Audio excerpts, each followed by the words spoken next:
Talofa lava o talafone mo le whaai uhon lewa ia solo tātua tino se mai el whaafonga. E lena o whaafia fianga ma whaangai yui ngā SS o lo whaamanatua i le atuanga le salautu sanga talu o na whaavai mai le asosia tama matine tuai le malisi. Ai olo o au fie fo mal whaatala no i no nisio mata upo tā ua. Mo le anga i lumo le malisi ai whapena fo ia o onga le kāle sia kātoliko. O se tasio mata o po sasa ili fina ngalo ele phone tanga ele neiva iaso, pe whaamata e mawhaina tu whaatasi le asosia le malisi, ma le komitu ta alonga le sangato Iosefo, ai sa wa ai foi pe o ngā whatia le whaawawina le kāle si o lea onga, pe whaamatu o tuloa o se tasio a o ngā le malo. Na whaania foi le fina ngalo se tasio tamtua i o le malisi, le teitai o le tuangai, ia tui le epa lupesu le ei Dr. Sailele Malia le ngoi. E te tau una fesoa soani ma tau mwhaiatu le asosi, ina ia fo ia le telo ia lui tau, ai po fe mafuri ia il whaato whaala inga, e te tau una tula i mai tama matene tuai o le malisi, e fesoa soani i le a onga.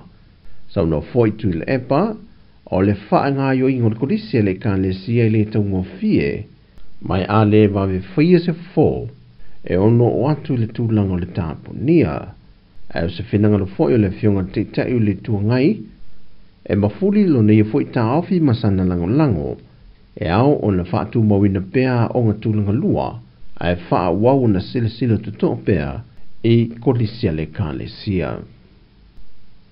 E leo wha maunia le kumasina o ntanga ruenga o leo au apa au longo i Tino Filippo, le finangalo na whaalia le fionga le sui pālemia, le fionga tuala Iosefo Bonifacio i se tasio fontanga le pālemene tarui nei, o lo ia tel tonu wangao sia pe kuka ina te tonu le atunu o le whala au whaasai na o le aisa, e le o sao mai i tua oi whaavao malo, na whaalia kumasina o ntanga ruenga o leo. E leo i eison tal tanunga e fua ilunga o sa whainga uma ia sa whaatino i teimi tanuai, e o mai ilawa yason te nei. E le ai lava se o sa whainga e tasi ua mauai se poto lo ngā o si ai tu langa i pe on ta ue le fionga tuala, pe ono yeini masalonga i ho sa whainga e se tu langa whaapea. O leo sa whainga malo mulmuli nei, na mauai le telo tamaitanga pepa i ila o le aisa ua uma o na tuina i te tonu, e sa au ne tufai nato, ai le i mauai lava se tu langa whaapea. Mai tel tonu le fionga ua pa au, o le whala au whaasai no le aisa, o lo sao mai tua o i whaavao malo, e ale whi malanga i ngā waa, o waa whangota, whapea foi waa whailaianga i mai lea tenu, mai o lo masalu mia i foi, ma waa lele lai ti whi malanga i. E au whaantasi se whina ngalo le whaala pupitongo le maansi angatau il tise, malamatanga luenga o leo, ina ia tau fia le fia tātu tangata e tapu e ina ato whaalawilawe te tupo, ma tuu sao ilunga o penga te wha ilange, e whaia ini mai mua ngā tangata lalangi ini whaalawilawe te tupo, ona o a fianga e fina ngalo o aingo i lanto o a fia.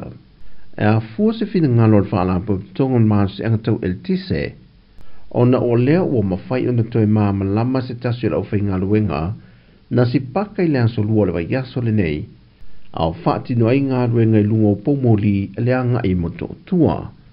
I se pepo whaamtalanga o whaamau niai e wi ono o lea ua malama le telefon, ai o lo o i se tūlanga tingai na pea.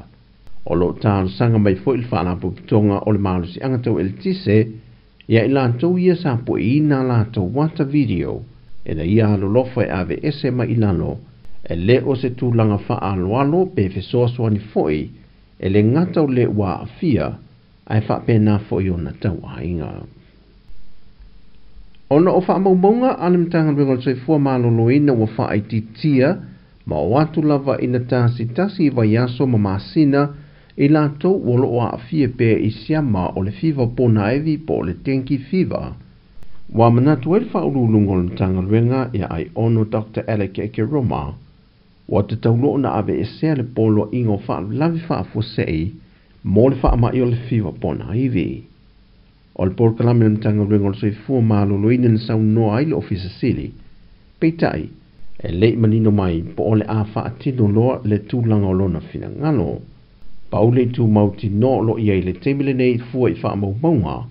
O lo fai foi matasi la toa maue sia maule ko viti. Ai wa leo toi o atu se tūlanga e pei ona sa iai mo mua. O le masina o mena wha alau ilo el polo ingo wha avlan wha fua sei. Ona o le maa walungo le whaita wa whai o le mamalu le atinu na afia. Ma wha atinu ai le wha aso no fua ngai wha ititia pe tinei ai le namu. O lo tau aveina le siama. E o mai le teminei. Wa se lia i le whase lau le mamalu le atinu. Na afia le wha mai o fiva po na iwi. Ai toa telo i la tui na wha mawina. Mai i afio angatu tau langa. O tala fawia mai sa moa. Manuia le whai uana vai aso si o tātou tino. Fasoi fuia.